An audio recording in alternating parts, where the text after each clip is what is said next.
12 years ago, I broke my knee playing rugby. And I had to have surgery to rebuild my knee. The doctor didn't give me any therapy. He didn't send me to any physiotherapist. He just sent me home with a couple of exercises. And that's what I did. But 6 months after the surgery, my knee was still troubling me. I finally went back to the doctor and he said, you should go to physical therapy. I said, well, maybe you should have said that like a couple of weeks ago. But anyway, I went to the physical therapy. And that physical therapy doctor, he sat down there and he asked me, what exercises are you doing? I said, well, you know, I go walking, I go cycling, I go swimming. And for some reason, that doctor was so mad at me, he just started yelling like, why are you doing those exercises? They're not good for your knee. What are you? You're an idiot. I'm like, why are you shouting at me? Needless to say, I was mad. I decided to calm down and go to my favorite place where I usually calm down, the bookstore. I hobbled over to the old Chimping Sudian on in Shinichu. I went to the third floor and they had an advert there. Buy 2 English books, get a 30% discount. I thought, wow, the doctor yelled at me, but today's a good day. I'm going to get 30% discount on my books. But remember, I was still really, really angry at that doctor. He had already primed me.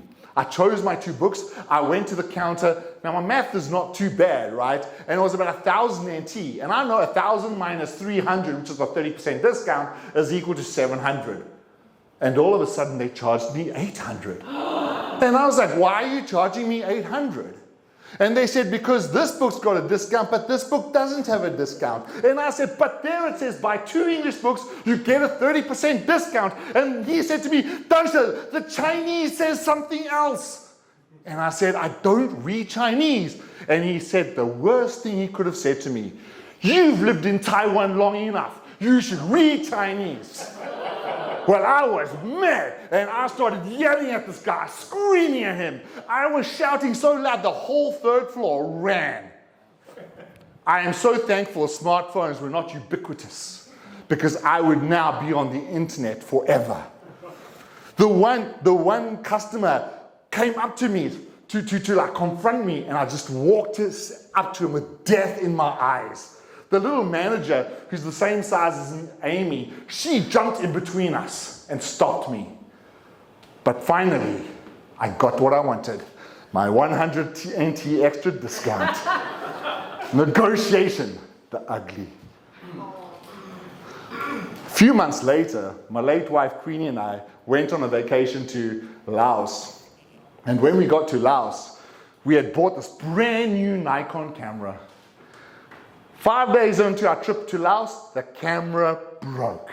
Now, you know me, I love taking photographs. How am I going to take photographs with a broken camera? Luckily, I had my trusted Panasonic with me. I took my Panasonic, took lots and lots and lots and lots and lots and lots and lots of pictures. Finally got back to Taiwan and I thought, right, this Nikon camera was brand new. It was like 1 week old or 2 weeks old when it broke. I went back to the Nikon office with my camera, and I also took my Panasonic camera with me. And I went with my Nikon camera, and I sat down there, waited my turn. Finally, they call me up, and I say to the lady, I bought this camera, you can check the serial number, it broke after just 2 weeks. And the lady is like, oh yes, we can repair it for you. And I thought, nah.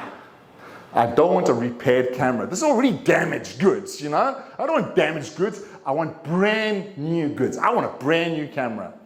So I said to her, that's not acceptable. I want a new camera. She looked at me and said, so we can't do that. We can only repair the camera. I said, look, I bought this camera 2 weeks ago. Two weeks ago, it's broken. And then she said, well, we can only repair it. I said, okay. I want to share a story with you. And I took out my old trusty Panasonic camera.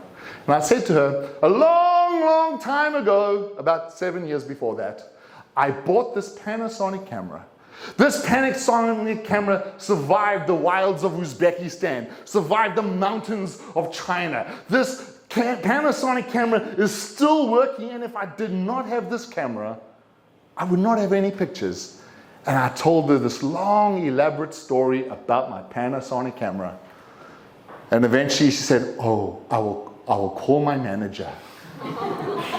So the manager came down, and there's this like long line of people waiting behind me, and the story goes on for like 20 minutes, and I've only got 1 minute left, so we've got to cut it short.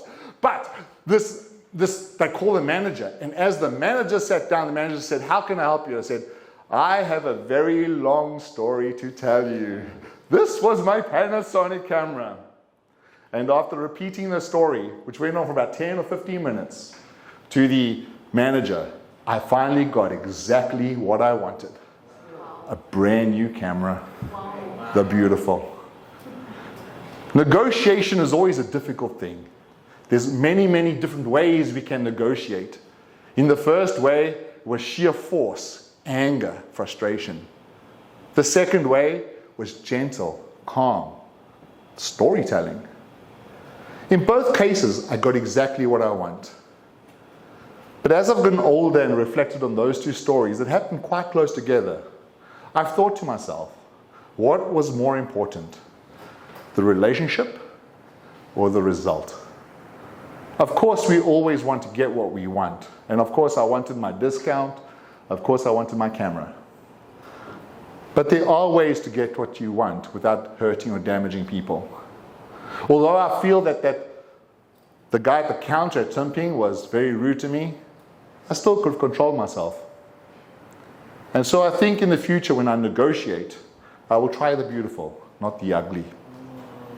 But the good news is that manager who stepped between me and the guy I was about to kill, she took me down for a cup of coffee. We started talking. About a month later, I sent her a message and I said, I'm so sorry for my bad behavior. I would like to buy you a cup of coffee. I would like to buy you a cup of coffee again. And we ended up having another coffee date, and we parted as friends. So perhaps the good news is, even when you do the ugly, perhaps you can recover it. So negotiation is a difficult thing, but always, before you negotiate, think about your approach, and perhaps think about what's more important, the objective or the relationship. And perhaps the next time,